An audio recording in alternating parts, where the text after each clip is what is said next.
Good morning, I'm Angelo Castro III. I'm Angela and we are the Castors. Parang this was a super sa dami nangyayari sa mundo. Parang napaka-long ng weekend. Talaga ba? Parang akala ko nga weekend. Tapos, parang feeling ko isang dito lang tayo ng Friday, nag-goodbye, tapos ngayon Monday na. The feeling ko parang isang linggo tayong naka-weekend. Talaga ba? Na-miss ko siguro mag-work. That's good. Boy, happy Monday morning. Pero sa mga taga Batangas, stay safe po kasi Batangas at saka Muntinlupa. Cavite. Oo. Kasi apparently, di ba, yung Taal Volcano, dumudura daw ng asupre. Mubuga ng asupre. So Volcanic smog. Oo. And there are reports, but unverified, na even as far as Quezon City, may mga smog may smog. But we don't know if it's smog from the volcano or just simple pollution. But we will rest assured dito po sa himpilan ng One News, aalamin namin ang kwento. Pero yun nga, alamin po ninyo kasi may mga several areas na po dyan sa Batangas, nag-declare na ng walang kanina umaga pa sa Muntinlupa dahil nga dun sa smog na yun. Yung iba, mag-online na lang muna sila para nga makaiwas. Dahil masama naman makalanghap nito Yes. Yung sulfur dioxide na masama sa lungs natin yan. Pero yung mga nakababasa ko sa internet ngayon, sa social media, sabi nila, ano ba to? May pattern na naman ba? Anyway, pag-usapan natin mamaya yan, madaming pa tayong pag-uusapan. We're serving you news in a countdown. All that before your second cup of coffee. This is Brunch. Starting our countdown with two-time Olympic gold medalist Carlos Yulo, the gymnast thanks Signal TV chairman and sports patron Manny V. Pangilinan for helping him prepare for the 2024 Paris Olympics. Yulo said MVP provided assistance during his training in the Philippines and in Japan. He also commended Signal TV's One Sports for its extensive coverage of our athletes competing in the Paris Olympics. MVP, maraming salamat po. Grabe yung supporta niya. Siya yung tumulong sa akin makapunta ng Japan din po. And nakapagtayo po ng gym sa Intramuros. And syempre sa One Sport and sa Signal po na in-air po yung mga training camps namin, yung insight ng trainings and commentating sa mga laro po namin and maipakita sa buong mundo po na yung mga atletang Pilipino. Signal TV President and CEO Jane Jimenez Basas expressed pride in bringing the Paris Olympics to the Filipinos. Basas said they will continue to foster a sense of national pride through sports. Signal TV was the official broadcaster of the Paris Olympics. Di ba? Ang dami nga pag mga may nakakausap ako, sabi na, ang galing naman ng One Sport. Actually, di ba? Kasi they were able to watch yung mga gusto nilang panoorin, especially tayo, Actually, yung I was telling atleta you, natin. Ever since I've been watching the Olympics on TV, tagal na, di ba? But ang difference was kasi noon, talagang hindi mo alam kung saan mo mapanoorin yung certain sport na gusto mo or kung kailan nalabang ang Pilipinas. Talagang hahantayin mo lahat ng events mag-run through because the coverage was not streamlined before. Naka-rekta lang sa Olympics mismo. But this time around, napakadali. If you wanted to watch AJ Obiena, nandun. If you wanted to watch Carlos Yulo, nandun.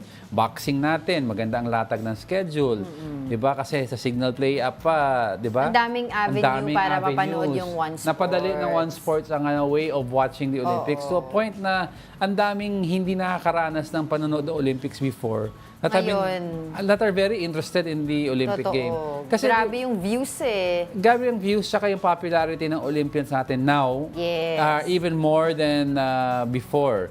Nagsimula yun with Hidilyn Hidilyn Diaz because of her Tapos goal. ang ganda pa dahil na nagkaroon tayo ng opportunity na makover yung mga atleta natin 1 month prior to the Olympics dahil yung sa training nila. Pre-competition so mas nakilala natin sila, mas naintindihan natin yung ginagawa nila. Yeah. And yun nga, naabangan din natin yung opening mismo ng Paris Olympics. Dun sa sinasabi nga ni Carlos Yulo, nagpapasalamat siya kay MVP dun sa pagtulong sa kanya. And we also heard that from yung presidente ng Gymnastic Association of the Philippines, Yeah, naalala mo, forget her name, yeah. si Miss Cynthia Yun. Carion, Oo. na sinabi niya na, give me the money, sabi niya, diba, para dito nga kay Carlos Yul, that one day he will win the gold. And si Boss MVP naman has been a known supporter of Philippine sports for the longest time, even quietly Yes. helping out. Madami pa siyang natutulungan na hindi alam ng public sa mga sports athletes natin. Exactly. Sige, usapang sports pa rin tayo.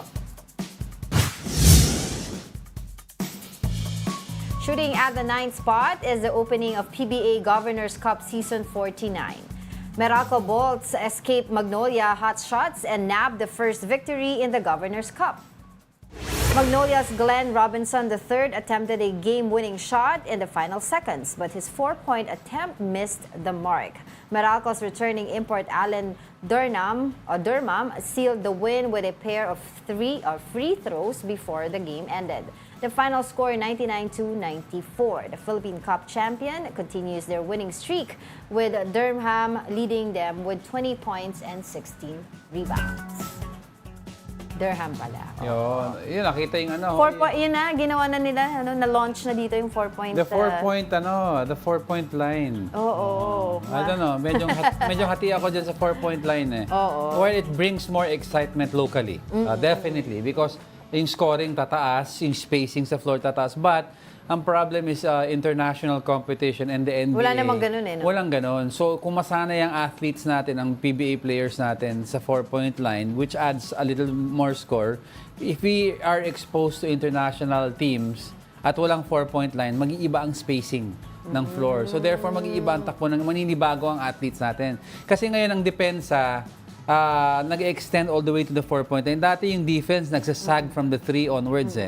Diba? Ngayon, hahaba ang defense mo all the way out. But international competition, up to the 25-foot line lang ang defense eh. Ngayon, mag-extend ka So, further paano out. yun yung, di ba minsan may napapanood ako ng mga, kunyari, buzzer beater na mga shots na malayo, yun yung magiging 4 points din. May line sila. May line. Oo. At saka yung Olympians daw natin, pinapaalala kasi nila. Oo. They were, guests sa PBA. Yes. Oo, Si ano pa nga what's her name? Si favorite natin, si Nesty Petesio. Si Siya yung parang sa Nesty. sa jump ball, tawang-tawa ko kasi bago siya mag-jump ball, nag-selfie na naman siya with them. Pina-A Tapos ba niya? nag-A na naman yung iba kasi siya hawak niya yung bola. So hindi siya nakapag-A. Si Nesty, although matagal nang sikat yung A, pinasikat ni Nesty Ano yan? lalo eh. Ito Si Joanie Delgaco, nakita natin. So, a lot of our Sino yung katabi ni Olympians Joanie? ang Siya yung nag-guest. judo ba? Aikido? Ayan, Aikido. Oo. Si Aikido yan. Yes. Tapos, Watanabe. Oo. So, nandyan sila during the opening. Tapos yun nga, mabalik lang ako dun kay Nesty Petesio. Tapos meron pa siyang joke kasi parang hindi pa siya tapos, sana mapakita natin, hindi pa siya tapos, di ba, pagka... Jump ball, ihagis ang gano'n yung bola. Para nag-attempt lang siya, tapos parang tumalo na yung isang player. Tapos niloko niya, baboxingin na lang niya. It's so cute. So, right now, we are seeing Ira Villegas, di ba? Oo. And nalinigyan ng medal ni Alfrancis Chua. Of course, handing over the award also, no? Yeah, oo. Si Nesty, Yan, si Nesty A. Nesty A. Talagang tugma yung kwento ng mga ibang Olympians about Nesty na siya daw yung makulit daw sa kanila daw talaga. Pag mapakita nila yung jump ball na scene, talagang nakakatawa. Ayan, pero hanapin nila yan. I'm sure it's online. May mga cut-up yan.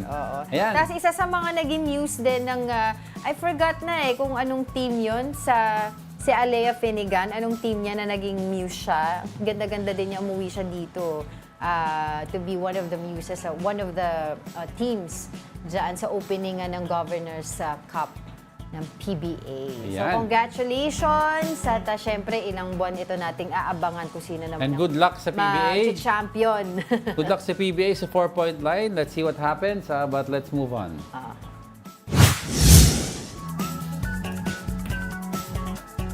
Coming in, our 8th spot is about the COMELEC's preparations for the 2025 midterm elections. The Commission on Elections aims to announce the winning senatorial candidates within 4 days. According to COMELEC Chairman George Garcia, This is a quicker process compared to the previous elections where counting took up to 2 weeks. One reason for the delay is waiting for votes from Filipinos abroad, which must be processed in 95 foreign service posts before being sent back to the Philippines. Garcia also urged the public to register to vote before the deadline on September 30. Registration is open Monday to Saturday, including holidays, at all election offices nationwide from 8 a.m. to 5 p.m. All right, let's discuss that further. We have with us Comelec spokesperson John Rex Laudianco on the show. Magandang umaga, Via spokes. Zoom. Magandang umaga po, Ma'am Angela, Sir Angelo, at sa lahat po ng taga-subaybay ng Brunch. Good morning. All right, spokes, let's get right to it. Gaano po ka-feasible yung sinasabi natin 4 days na may results na? Tama po yan, inaasahan nga po sa loob ng 4 o 5 araw, matatapos na natin ang eleksyon ng Senado kasi ang COMELEC naman din po ang siyang magiging National Canvassing Board for Senators at Party List. Hindi po katulad nung nakaraang presidential elections, ang canvassing board po kasi sa President at Vice President ay ang ating Kongreso, Joint Houses of Congress. Ngayon po, dahil gagamit na rin po tayo ng internet voting sa 75 posts, out of the 95 posts po natin sa iba't ibang panig ng mundo, may transmission na rin po ng results. Hindi na po namin hihintayin, bagamat dadalhin yung printout ng mga canvassing po nila, pwede na po namin gamitin as official canvassing proclamation results, yung po manggagaling po sa post na yan. So internet voting sa ibang bansa, automated counting machine sa Pilipinas, lahat transmitted, asahan po natin ang mas mabilis sa proklamasyon ng mga senador. So para klaro lang, spokes, are you saying that lahat ng positions will be fully counted within 4 days? Tama po kayo dahil ang pinakamalaki po ay yung Senator at Party List National. Kung yung national nga po ay inaasahan po natin within 4 or 5 days, siguro dagdagan po na ng konti para lang may allowance, maaring 6 days kasama na yung sa abroad, mas lalo pong mas mabilis yung ating mga nasa local government positions. Dahil yung po munisipyo lamang yan, city or provincial, ang ika-canvassing. Sa amin po sa national, galing po sa lahat mula munisipyo at higit sa lahat galing sa ibang bansa. Oo, syempre, for the sake of fairness po, ang kababayan po natin ay syempre iniisip po nila how can we make sure na maging maayos po at walang dayaan na mangyayari na hindi po maaaring madaya itong mga resulta na ito kung ganito po kabilis. Naku ma'am, napakagandang tanong. Una po sa lahat kasi dito muna tayo sa Pilipinas. Yung ating automated counting machine ma'am, may 3 layers ng audit sa presinto pa lamang. Muna, pag boto mo ipapakita doon sa screen, paano binasa at binilang yung boto mo. So ikaw na botante, wala na yung tanong na tama ba yung pagkakabilang. Dati po kasi nakalagay lang vote cast. That's it. Yeah. Ito po ngayon, makikita mo yung suma ng boto mo at kung sino-sino ang binoto mo. Ikalawa, nandun pa rin po yung resibo. So meron ka pa rin resibo bukod sa ipinakita na sa'yo, meron ka pang resibo. At ikatlo, sa presinto rin po mismo, pagkatapos ng halalan, isa-isang ipapakita ang lahat ng balota. So yung pong watchers, mga teachers, kung gusto nilang mag-manual na pagbibilang, pwedeng-pwede. Bukod pa po yan, dun sa ating mga audit logs na kasama ng itatransmit ngayon. Dati po kasi resulta lang Ngayon pati audit logs ay itatransmit na. So kitang-kita po natin. And take note po, by the time na mag-transmit po ang makina sa bawat presinto, nakapag-imprenta na po na siyam na election returns. So yung watchers, yung teachers, nakapaskil na sa labas ng presinto, pwede niyong i-check kung tama yung na-transmit. Saan po ba itatransmit? May sariling server na po ang dominant majority party, minority party, PPCRB, NAMFREL, kayo po sa media may sarili kayong server. At si COMELEC po, ang server namin naka-mirror kay DICT. So meron po kayong 7 pagtsatsakan. At may isa pa, there's more. Yung ating pong resulta ay automatic na makikita doon sa election results website.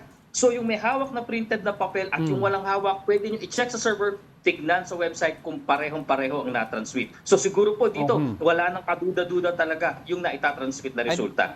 I'd like to touch up lang that on spokes. So you said, di ba, pag pinasok ko po ang akin boto, yung election, yung mga piniling candidate sa machine, sabi nyo po, makikita ko kaagad lahat ng binoto ko. Tama po ba yun? Para expectation lang sa mga boto. Tama po yun, no? Tama po, kasi may 14 inches screen. Pagpasok po nyo at binasa, lalabas po, overvote, undervote, at kung may mga tama po, yung mga pangalan ng binoto ninyo. Since real time po ang makikita yung sino binoto ko, let's say lang, for the sake of argument lang po, nagkaroon po ng discrepancy sa binoto ko at lumabas sa machine, ano po ang next step na pwede kong gawin as a voter? Agad-agad po i-report po ito doon sa ating electoral boards nang ito ay ma-note sa minutes. At ang mangyayari po dito, lahat po yan ay pwedeng escalate sa amin, dito sa ating main office, nang sa gayon, ma-check po natin saan naging problema. Kaya nga po sa pagkakataong ito, siguro po kunin ko na rin yung chance na pag tayo po ay nag-shade ng bilog, wag po yung ambiguous mark, wag check, wag period, wag line, wag heart, bilog, i-shape po natin ang buo nang sa gayon po walang kaduda-duda ang pagbasa ng makina. And by the way po, yung real-time na matatanggap na resulta ay hindi po yung individual votes, ito po yung election return. So pagkatapos po ng halalan, 7 p.m., mag-print ng 9 na election return, transmit ng election return, print po muli nung natitira pang 21 dahil 30 po yung imprenta natin. At yun po, makikita nyo na po sa website ang kada resulta, kada presinto. Ayun. Idagdag ko lang din po dun sa kaninang nabanggit niyo po, no, bukod po dun sa proper way of shading ating mga pagboto sa mga kandidato natin. Ano pa po yung mga dapat ingatan ng mga voters para hindi po sila ma-disenfranchise, no, sa kanilang mga pagboto? Nako, salamat Ma'am Angela. Yan nga po yung gusto ko yung punto. Una po, ang ating balota, makikita nyo po sa paligid, mayroong mga block na parang rectangles and square. Ito po yung tinatawag nating timing marks. Ito ang guide ng pagbasa ng makina. Huwag na huwag pong bubutasin, pupunitin, susulatan, mamarkahan ng kahit ano pa dahil maari na pong i-reject ng makina ang inyong balota pag ito'y namarkahan. At pag in-reject po ito, hindi na namin kayo i-issue ng bagong balota dahil pag i-imprenta ng balota, 1:1. Eksakto lang po yan kada botante. So wala tayong sobra. Isa pa, ang ating pong balota ay merong mga secret po na security marks. Huwag po kayong magdodrawing ng kung ano-ano. Doon lang po tayo talaga sa bilog mag-shade. Bakit? Pag yan pong mga secret na marks na yan na binabasa ng makina, inaguhitan ninyo, yan po ay hindi rin babasahin ng makina. Kaya nga po mababaliwala ang boto nyo, hindi namin kayo i-issuehan ng panibagong balota. At ito po mas mabigat. Yan pong pagsusulat, pagpunit, pagbutas ng balota, yan po ay isang election offense. That is intentional tearing, defacing, or marking the ballots. At ang election offense po ay kasong kriminal. Pag kayo po ay napakonvict namin sa election offense, ang parusa, 1 hanggang 6 na taon ng pagkakakulong, pagkakatanggal ng karapatang bumoto at perpetual disqualification to hold public office. Ganyan po pinapahalagahan ng ating batas ang bawat balota. Alright. Taking this opportunity na rin po, spokes, to ask you regarding the voters registration. Kamusta na po tayo dyan? On target naman po ba tayo? Nag-exceed na po tayo sa target, Ma'am Angela, Sir Angelo. 5.3 million applications na po ang na-process ng COMELEC. Kaya nga po, inaasahan po natin ang pagdagdag ng mga botanteng bago. Bagamat malaki po yung nabawas, kasi ito po yung nakakalungkot. Inaasahan sana namin ito yung karagdagan. Kaya lang may nabawas po na 5.2 million na mga botante natin na na-deactivate. Pag sa batas po kasi natin, Republic Act 8189, 2 beses na halalan o higit pa, hindi ka nakaboto, kailangan kang i-deactivate ng COMELEC. Pero ito na po, meron pa tayong pagkakataon, magpa-reactivate na po kayo. Lalo na yung ang dahilan, bakit hindi nakakaboto, ay lumipat na ng tirahan. Siyempre, hindi na siya nakakaboto. Pagkakataon nyo na po ito, magpa-reactivate na, mag-transfer na. Pagsabay nyo na po, nandun kami sa opisina namin, nandun kami sa mall, at may Register Anywhere program pa po kung saan, kahit saan man pong parte ng Pilipinas, doon kayo magparehistro, kami na po ang bahala magproseso ng datos ninyo doon sa probinsya. Alright, on that note, maraming salamat po sa inyong oras. That was COMELEC spokesperson John Rex Laudianco. Thank you so much. Mabuhay po. At least malinaw na sa iba, di ba? Yung mga do's and don'ts and expectations. So, sabi ni Spokes, 4 days, pero give or take, may additional, just in case lang, up to 2 days extra. So, 6 days fully completed na po ang bilangan ng lahat ng positions po sa upcoming elections. Alright, coming up, the government is considering placing Lebanon under alert level 4. Tumitindi pa rin kasi ang kaguluhan doon. Kamusta naman po kaya ang mga kababayan natin sa Lebanon? And the Philippines' credit ratings upgraded to A-. But how will this improve the lives of all Filipinos? We are just getting started, mga kapatid. More of our top 10 news when Brunch returns. Keep it here on One News.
morning. You're still watching Brunch here on One News. Happy Monday po Happy sa Monday! lahat. And let's read out a little of the greetings that were sent via dito sa akin sa Facebook. ikaw muna. We have Mina Banyales, good morning daw. And the Amina rest of Banyales, our Jessie Mendez family. family. And Gary Field, good morning, happy Monday.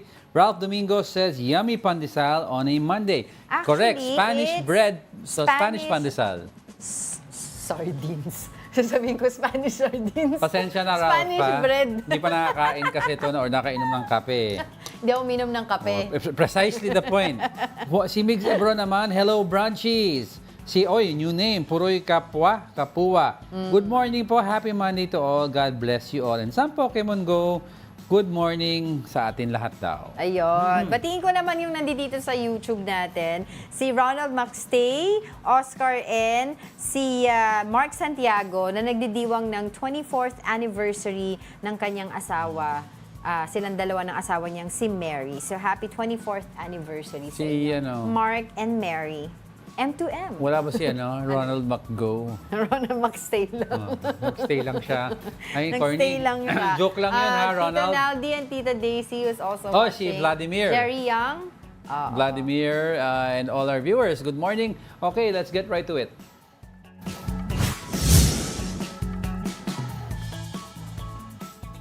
Let's continue our countdown. At the 7th spot, the World Health Organization, or WHO, is urging vaccine manufacturers to step up production of Mpox vaccines as the current supply isn't enough to meet the growing need. The outbreak, which WHO has declared a public health emergency of international concern, is impacting communities in the Democratic Republic of Congo and neighboring areas. WHO is also asking countries with extra vaccines to donate them to places struggling with active outbreaks, where people are working hard to stop the spread. Right now, there are 500,000 doses of MVABN available with the ability to produce another 2.4 million doses. But more help is needed to protect vulnerable populations. Yun. Daming mga conspiracy theorists eh. Ano? Ayun na yung may sakit, may taal. Oy, wag naman yung pattern na ngayon. No, basta at the end of the day, we're extra careful. Yes. Number 2, no need to panic because yung Mpox, may vaccine. May vaccine. It's just a matter of deploying the right amount. But may technology already. It's just, yung panahon kasi ng COVID, walang vaccine when we started out eh. And we didn't know how to handle it. Oo. So, But this one we know kasi, number 1, outrightly makikita mo yung physical signs eh. Exactly. And yung health protocols that we've been practicing na Same others lang. have already abandoned it during the pandemic. Ngayon, pwede mo i-apply yun. Kaya sa natutuwa ngayon ako sa mga TNBS natin na we use them over the weekend. Nakamask pa rin. Nakamask sila. So, ang nagiging problem lang daw dito kasi sinasabi nila, last year or late 2022, early Yeah. 2023, nagkaroon din ng outbreak ng Mpox. Pero isa lang kasi yung mode of transmission. Ngayon kasi nagiging dalawa. Na una, I was reading about it, yung clade 1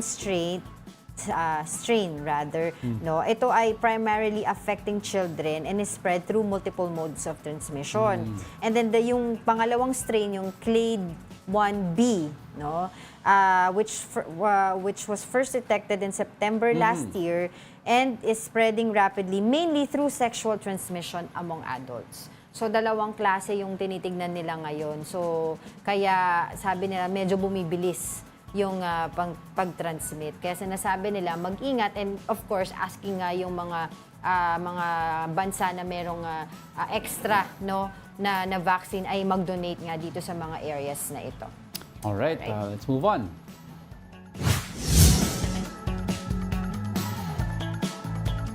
Switching gears to our top 6, senators are strongly opposing the proposed revival of isabong, warning that it could be even more damaging than the recently banned pogos. Senator Joel Villanueva highlighted that isabong targets Filipinos directly and has been associated with the disappearance of 34 sabongeros. He called on the government to prioritize the well-being of the people over generating revenue, arguing that the social impact of gambling outweighs any financial gain. Senator Amy Marcos also expressed her opposition, urging a halt to any attempts to revive online cockfighting. Despite PAGCOR's claim that stricter regulations could make e-sabong workable, both senators believe that the risks to Filipino families are too significant to ignore. O, ito na naman tayo. We've had wives already and husbands all Yes. talking about yung problem pag na-addict yung jowa nila, yung husband or wife nila to e-sabong. Talagang it becomes an attachment to e-sabong, yung nanginginig pag hindi nakakapag-bet. Plus number 2, oo, it generates revenue but hindi mo ma-quantify yung problems that will give not only families but the people running the businesses kasi may mga opposing businesses na yan eh.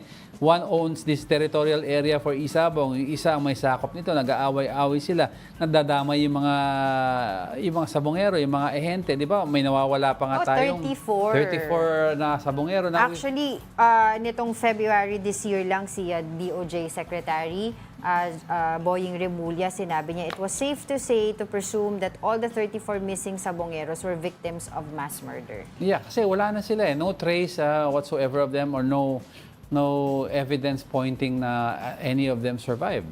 Noong May 2022, si Pangulong Rodrigo Duterte, former President Rodrigo Duterte, siya yung nag-ban ng e-sabong. Yes, dahil nga, e-sabong. di ba nagkaroon ng mga malawakang hearing sa Senate, Yes, tapos oo. umiiyak pa nga yung pamilya dahil Correct. nahanap nila yung mga asawa nila or member of nung kanilang pamilya. Tapos eto na naman tayo. And then there are lobbyists actually na nagsasabi na, pwede naman siyang i-regulate na lang kasi kung hindi mo naman i-regulate, gagawin pa rin naman yan. So parang, di ba, parang anong logic yun? Ibig sabihin mo, kunyari, drug trafficking, i-regulate na lang natin kasi may gagawa at may gagawa pa rin naman. Parang it's just yung like mga saying, krimen. I-regulate na lang natin kasi let's kesa regulate naman, all the crimes that are happening because in the end, Exactly. it's not a good Diba? argument at all. Ay, nako. Don't believe in that. All right, let's continue with our countdown. Ranking 5th in the countdown is Lebanon. Because of the conflict between the Hezbollah and Israeli forces, the government is considering placing Lebanon under crisis alert level 4. The Middle Eastern country is currently under level 3, which allows voluntary repatriation for Filipinos. If Lebanon is placed under level 4, all Filipinos living there are mandated to leave the country. So far, over 700 Filipinos have already requested for repatriation. We are actually preparing na for in that eventuality kung talagang if it comes to that. Raising alert level 4 is we'll just have to see, we'll have to monitor. Kasi nga po, voluntary repat. Ilan lang po ang nag-avail. How can we force people to to go into these shelters kung ayaw naman nila? Okay, so actually, the Foreign Affairs Department is closely monitoring the situation in Lebanon. The Philippine Embassy in Lebanon reminded Filipinos there to keep safe amid the ongoing conflict. Recently, there have been sonic booms. Yung naririnig yung pag-fly ng mga Israeli jets. Talagang sinasadya nila na pag they go low in the city, may sonic boom, nababasag yung mga glasses ng windows. Yan. So although alert level 3 pa lang tayo, level 4 yung mandatory, Yeah. sinasabi na nga ng gobyerno natin, as much as possible, umuwi na lang tayo. Pero yung iba kasi nagdadalawang isip pa sila. 'Di ba? Kasi syempre doon meron silang trabaho, dito wala. Anong gagawin nila dito? Although I have read nung August 1, nag-start na rin pala magpa-uwi ang government natin ng mga Filipinos from Lebanon, 19 overseas Filipino workers to be exact. And there were 3 minors as well were flown back here in Manila. So ang ginagawa nila dyan, of course, itong Department of Migrant Workers and the Overseas Workers Welfare Administration, binigyan nila ng financial assistance and job facilitation services yung itong mga pinauwi dito. And that will be also yung gagawin nila dun sa mga iba pang uuwi. Pero yun nga, yung iba naman nakapag-asawa na sila ng mga Lebanese doon, kaya yung iba ayaw na rin nilang umuwi dito. And mahirap kasi, nagkakagulo doon eh, 'di ba? So sana wala naman din na kumbaga may mangyari doon sa mga iba pang tao na nandoon sa Lebanon. Alright, hopefully we can talk to somebody regarding this para magkaroon tayo ng update doon sa mga na-repatriate natin na mga kababayan natin from Lebanon. Alright. Next. Coming in at top 4, the Justice Department says it has no information on the possible issuance of arrest warrants by the ICC. Undersecretary Raul Vasquez says the DOJ and the Supreme Court have not been informed about plans of the International Criminal Court. Retired SC Senior Associate Justice Antonio Carpio earlier claimed receiving information that warrants will be issued next month. Recall that the ICC has named Senator Bato de la Rosa and 4 others as suspects of the bloody drug war during the previous administration. So all information is very consistent about a possible arrest warrant this September. Pero Pointing sinabi ng DOJ, wala silang information regarding wala. this. Of course, they will keep ma'am until may walang official pagpapadala ng notice sa DOJ.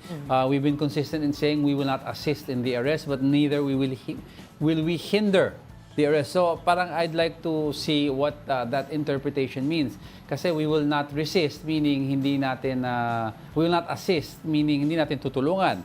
Pero at the same time, we will not hinder. So I wonder ano yung, kasi ang mag-i-issue ng arrest warrant, I guess, will be Interpol. Yes. But how will Interpol? The ICC will coordinate with With Interpol. Interpol. The Interpol will have to coordinate with our local authorities Kasi ang to execute the Kasi arrest. what I'm saying kasi ICC, they're mandated to do the mga warrants sa mga utos ng tinatawag ng International Criminal Courts. Ang problem is they need the local police offices of the country na sa pupuntahan nila. They need the assistance. The problem is the PNP won't assist them pero won't hinder them. What agency will the ICC go to? That could also affect the arrest. Tapos yung isa pang pronouncement ni former President Duterte na hindi siya magpapahuli ng buhay. Ay, di ba nga nagkaroon nga ng video dito nung nakaraan Pinapakita natin na binabad sa inyo ICC Which is, a normal Duterte. Yan ang aabangan natin, paano. Kasi yun nga sinasabi nila. Nung una, pupunta dito bandang July, 'di ba? Pero hindi nangyari, nausog. And ngayon, September naman yung sinabi nila. Yan ang aabangan natin. I'd like to also to see kung ano yung role ng NBI in all of this. Di ba kasi usually NBIs are also used to detain suspects in an investigation. I wanna see kung ano yung role nila kasi PNP will not assist. Can the NBI assist also? Let's wait and see kung ano yung Basta mangyari. tayo, ang sinasabi nga ni Justice Secretary Boyeng Remulla, although hindi na tayo miyembro ng ICC, we are still member ng Interpol. Interpol. And in fact, isa tayo sa mga founding members. Yes. Diba? Kaya nga, parang ang point doon So parang yun na nakikita nilang isang avenue na ang point pwedeng ng maisagawa DOJ yung is, arrest. if the Interpol requests, hindi yung ICC. Kasi ang isang option is ICC mag-request diretso sa PNP. Right. But if the Interpol directly is the one that does the requesting, how will the government then react or behave? Yun ang Yun ang aabangan abangan natin. natin. Oo. Nako, sige, let's continue with our countdown. Ranking third today are the Dutertes. Vice President Sara Duterte believes her family is the subject of political harassment and attacks. This after her brother, Davao City 1st District Representative Paulo Duterte, and her husband, attorney Man Scarpio, were accused of being involved in a shabu shipment. Here's the report. Former Customs Intelligence Officer Jimmy Guban tagged Davao City 1st District Representative Paulo Duterte and Vice President Sara Duterte's husband Man Scarpio in the 2018 shabu shipment. In the first hearing of the House Quad Committee last week, Guban accused Duterte, Carpio, and former President Rodrigo Duterte's economic advisor Michael Yang as the owners of the magnetic lifters seized in Cavite in 2018. Recall that the magnetic lifters concealed 11 billion pesos worth of illegal drugs. Kami po ang nanghuli. Ano po ang partikular na batas? Ang iba-violate ko? Conspiracy to import? Or yun ang grand conspiracy na linisin ang pangalan ng First Family at si Michael Yang para pagsalitain pa ako at papirmahin na ang kasama doon sa importation na isang politiko na kalaban nila. Representative Duterte has denied the allegations, saying he does not know Guban. He also questioned Guban's credibility by bringing up his record of being cited in contempt by the Senate due to lying. For Vice President Sara Duterte, this is all part of the political attacks and harassment against her family.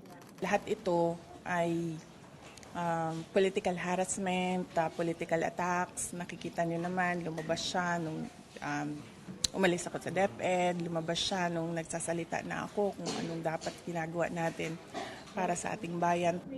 VP Sara also said she already expected the alleged impeachment complaint brewing in the Congress against her. That is expected. Lagi namang pinapag-usapan among members of the House of Representatives ang impeachment at naririnig naman namin lagi yon base sa mga sinasabi ng mga kaibigan doon sa loob. Regarding her relationship with President Bongbong Marcos, Wala akong label sa relationship namin ngayon. Hindi na kami nagkikita, hindi na rin kami nagkakausap. for News 5, Bril Montalvo, We Are One News. Pero ang ano, no, parang just a few years ago, sila ang in power and in control of yung certain functions of the government. Pero ngayon, parang sila ang nahaharas. Supposedly, yan ang claim nila, ha? Oo. Yan ang claim ng Duterte side. Drug-related pa rin. Kasi una, kanina dun sa countdown natin na isa, ang tawag dito, yung sa ICC, drug-related pa rin yun and human rights abuses dahil dun sa drug war.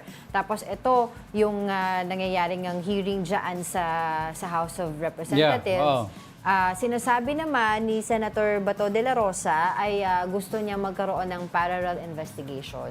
Dahil nga daw din dito sa sinasabi ng Jimmy Guban na may history nga daw na nagsisinungaling. Kasi apparently, ito rin si Jimmy Guban, sinabi niya, there was a move against Trillanes na sabihin na siya yung involved dito at that time, no? Na sinasabihin, o sige, idiin mo si Trillanes, sinabi daw ng isang Jimmy de Guzman, June Vicente de Guzman, Deputy Director ng National Bureau of Investigation noon, na idiin daw si Trillanes. At sinabi ni Senator Bato de la Rosa, kahit naiinis ako dyan, even if I'm annoyed with Senator Trillanes, I don't think naman he's involved in mga drug related activities. So sinasabi niya, gusto niya magkaroon ng parallel investigation. Hopefully, payagan nga daw siya yung committee niya. Yan naman tayo, mga Ayan naman sa mga... Anyway. Oo.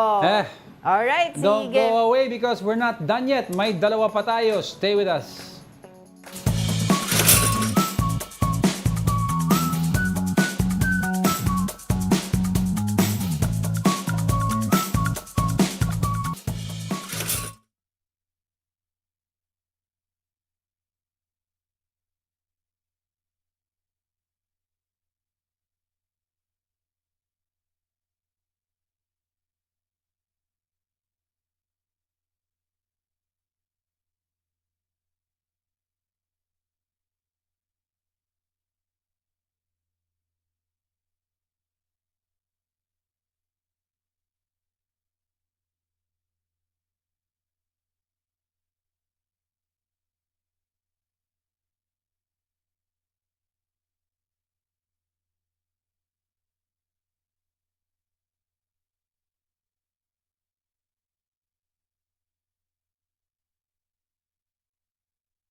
Welcome back. You're still watching Brunch here on One News.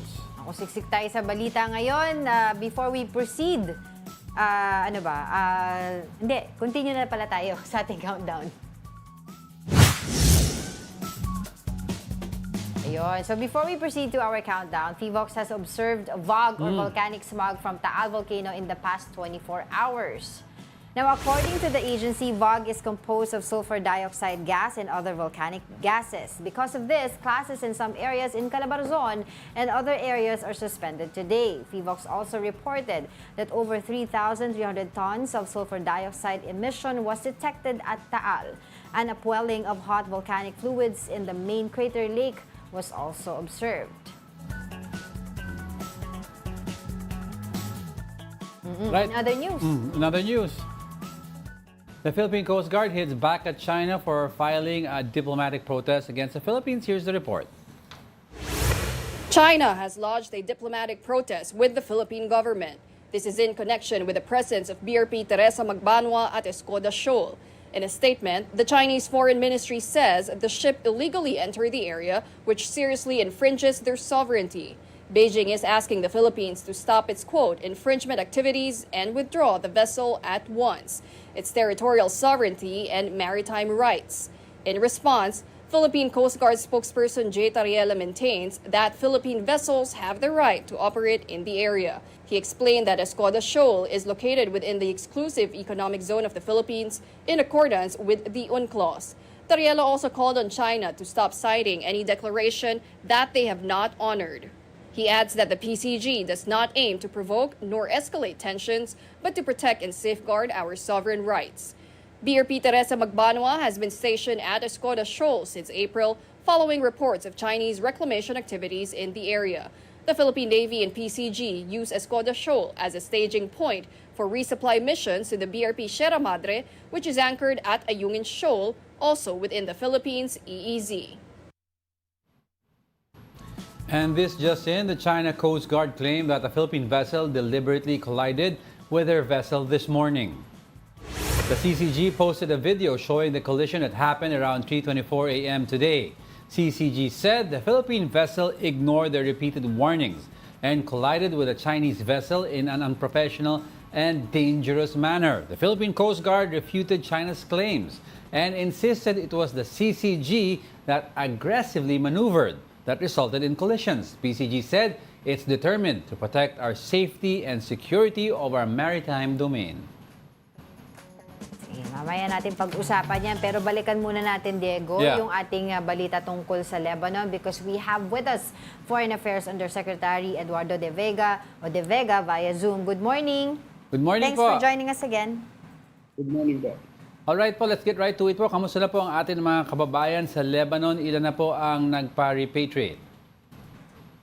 Well, hindi to bago lang no, na nagre-repatriate tayo. Right. Noon nang isa yung sa Israel attacks, retaliatory attacks sa Gaza, we already called on Filipinos sa Lebanon na umuwi na sila kasi nag-alert level, hindi tayo alert level 4, no? Alert level 3 pa rin yung Lebanon, no? So, may 356 na nakauwi since then, no? Unti-unti.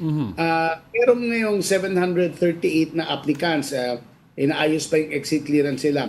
Kung dagdagan mo yan, mga 1,094. Yan, out of about 11,000 Filipinos in Lebanon. So, minority lang. Kasi mahusay naman yung kalagayan nila. Sabi nila, wala namang puputok na bomba sa Lebanon. Kasi habang wala silang nakikitang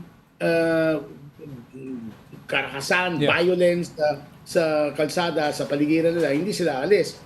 Ang good news ang masabi ko, yung border mismo, kung saan may skirmishes, yung Hezbollah, papatama ng missile papuntang Israeli territory, tas nagre-retaliate yung Israeli Defense Force, wala tong Pilipino sa border area. Wala, sabi ng ating ambassador na si Raymond Balagtas. May konting Filipino, less than 100, sa certain southern cities of Lebanon. Pero hindi naman yun nasa border. Pero pati ngayon, pinapaalis na sila, sinasabihan sila kung pwedeng putal lang kayo sa Beirut o somewhere safer, no?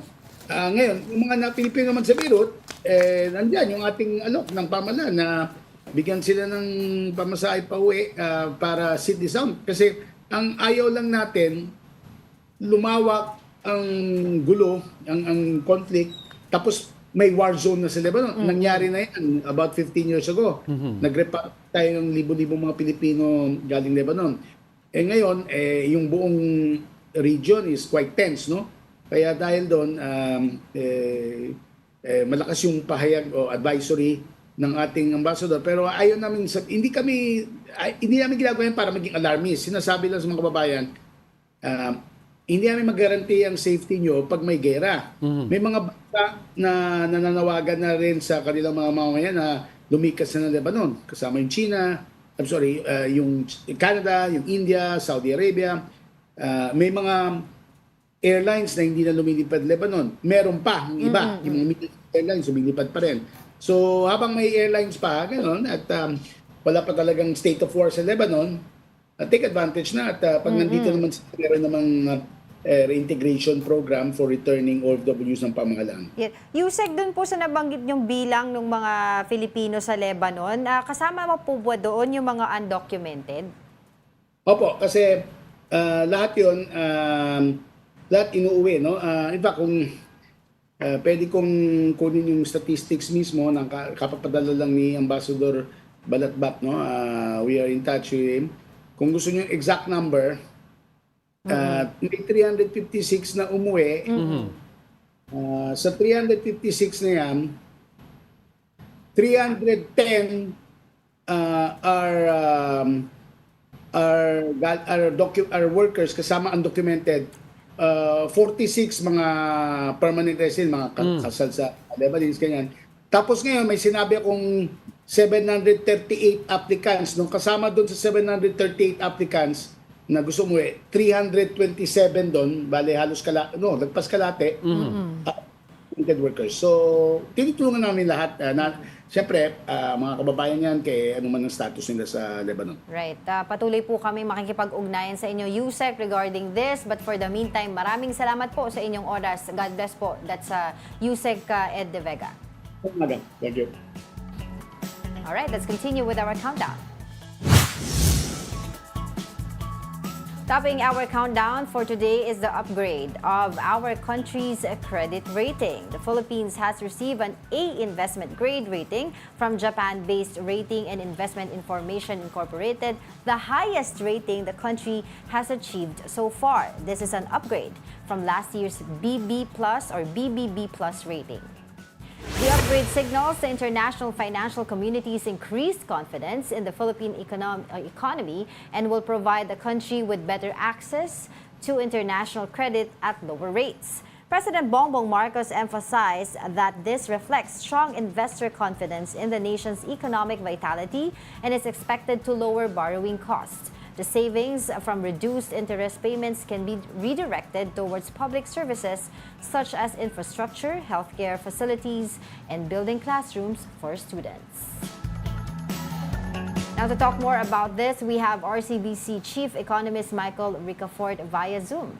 Good morning, Mike. Thank you for joining us. Good morning, Diego and Angela, and to all your viewers. Of course, I'd like to ask you, in layman's terms, what does it really mean when the international community has an increased confidence in the Philippine economy? And of course, the other question is, how does this really directly benefit the people? Well, this is very important, Diego, in the sense that, that's already the highest credit rating by major credit rating agencies, A-. That's, already the first... actually, for the two Japanese credit rating agencies, R&I and JCRA, that's the highest. That's 3 notches above the minimum investment grade. And those two are the first A credit rating for the country ever. And it means, of course, we're talking about from the point of view of the lenders to the Philippines, the creditors. We have budget deficits, so the country always borrows and they have increased confidence to lend to us at lower interest rates. Of course, because higher credit ratings mean lower risk. So lower interest rates, and it's also, at better terms at that. And from the point of view of global investors, that's also increased confidence to put money into the country. So, the credit rating that really, that's the holistic picture of that's the one of the best assessments for the country in everything, in every aspect, macroeconomics, fiscal policy or fiscal management, debt management, as well as uh, politics, everything that comes along the countries when it comes to managing the country's credit risk. So, yeah, it would mean more savings for the country when it borrows. So that's true, actually. That really, there would be more money allocated for basic services. Yes. And yeah, go ahead, Angela. Yeah. We would just like to clarify para mas madali pong maintindihan din po ng ating viewers. Ano po ba yung naging factors behind the improvement of our credit rating? Ayun, true, Angela. Kasi first, yung growth. We're among the fastest growing economy. So that's one, no? Importante yan for the credit rating agencies, no? Yung siguro importante rin yung external accounts, no? Mataas yung GIR natin has gone up, no? So it's di ba, more than 7 months worth of exports. That's the international standard is like 3 to 4 months. So halos doble. Yung malakas yung external position natin, yung gross international reserves, more than 100 billion pesos, no? Nag-sustain na doon, no? And yung ano rin, syempre, of course, yung fiscal management, no? Kahit papano, yung debt to GDP ratio, nasa 60.9%, malapit pa rin sa international threshold na 60%. May mas maganda kung mas mababa doon. Tsaka seryoso pa rin naman yung when it comes to increasing the recurring sources of revenue, tax collections, no? Pati yung disciplined spending, managing the budget deficit, no? So, kaya yun ang major pillars, no? So, economic growth, one of the fastest in the region, strong external position, and yung yung sound and sustainable fiscal management and debt management. Those are three important factors. And of course, yung kaya mataas yung confidence. Kasi if the lenders magpapautang sa atin, can sustain both the payment of principal and the interest rates going forward. Kasi the international standard is 60%. Malapit na tayo doon. Right. And maganda yung track record ng bansa natin. Oo. Siguro at the end of the day, Michael, Diego, go ahead. No, go ahead. We would like to know din kung paano mararamdaman ng mga Pilipino itong pag-upgrade sa credit rating natin.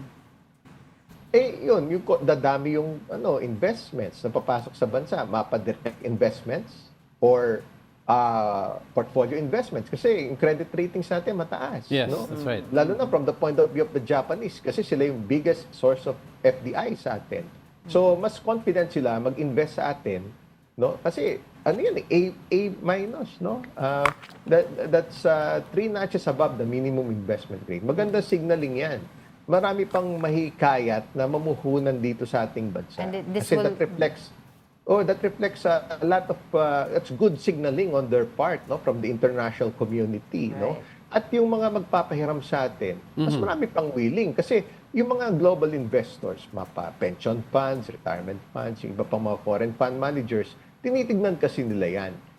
Kahit yung lalo yung mga retirement fund, pension fund, mahigpit sila dyan eh. Kailangan as yung credit rating ng bansa bago sila mamuhunan dito sa equities market natin, sa bond market natin, at sa iba pang parts ng financial market natin. Ganon din yung mga nagpapahiram sa ating bansa, no? Whether commercial yan, multilateral, or ODA, makita nila na mataas yung credit rating natin, mas lalo sila maingganyo at willing sila na bawasan yung interest rate na binabayad ng Pilipinas. So parang at the end of the day, there will be more jobs, 'di ba? Creation of jobs tapos development. But we have so much questions to ask pero unfortunately we don't have much time. But for the meantime, maraming salamat po sa inyong oras. That was RCBC Chief Economist Michael Ricafort. Yeah, thank you so much and to your viewers, Diego and Angela. Thank you. Magandang umaga. Yun. So But yung credit rating na sinasabi, ang effect niya, it will be felt more on the long term and the jobs will come later on. Kasi, Yes, of course. Kasi this will stimulate the pledges. Kasi madami tayong pledges and very rarely yung more than 60-70% of the pledges translate into actual stimulus dito. Pero ang sinasabi niya parang with this new credit rating, baka yung mga nag-pledge, talagang papasok na. Mas matataas ang percentage na papasok na kaagad And mas lalo na sa mga bonds, maturities, saka sa mga investments, oo. Gusto ko sanang i-banter pa ngayon yung nangyari sa yung recent collision ng China at saka ng Philippine Coast Guard. But tomorrow na lang yan. Pero nag-file din sila ng diplomatic protest. Saan nila ipa-file yun? So, ibig sabihin, they're recognizing the international court. Or Sa ano yan, agency to agency. Agency to agency. So yung foreign affairs nila will file it sa foreign affairs natin. Ganun lang naman ang Ganun lang protest. naman, ano? It's on the record lang naman yan. It doesn't mean na you recognize the criminal court or yung Hague. The Hague, the It's just Hague. merely you're complaining sa embassy ng kakapwang government mo. Nilalagay nila tayo ngayon sa defense mode. Pero sige, bukas na lang tayo mag-usap tungkol dyan. Meron ka pa bang pahabol I'd na like to quote? leave, of course, everyone, since it's a Monday, everyone with a quote. Now, if people are doubting how far you can go so far that you can't hear them anymore. Near, far, gonna ba yan? Wherever you are. With that, thank you very much for joining us here on Brunch, and that wraps up today's episode of Brunch. Join us again tomorrow. I'm Okay, sige. She's Angela Castro. And Yan, I'm Angelo kasi karma Castro is digital. III. We are One News, all sides, all the time. Thank you for watching.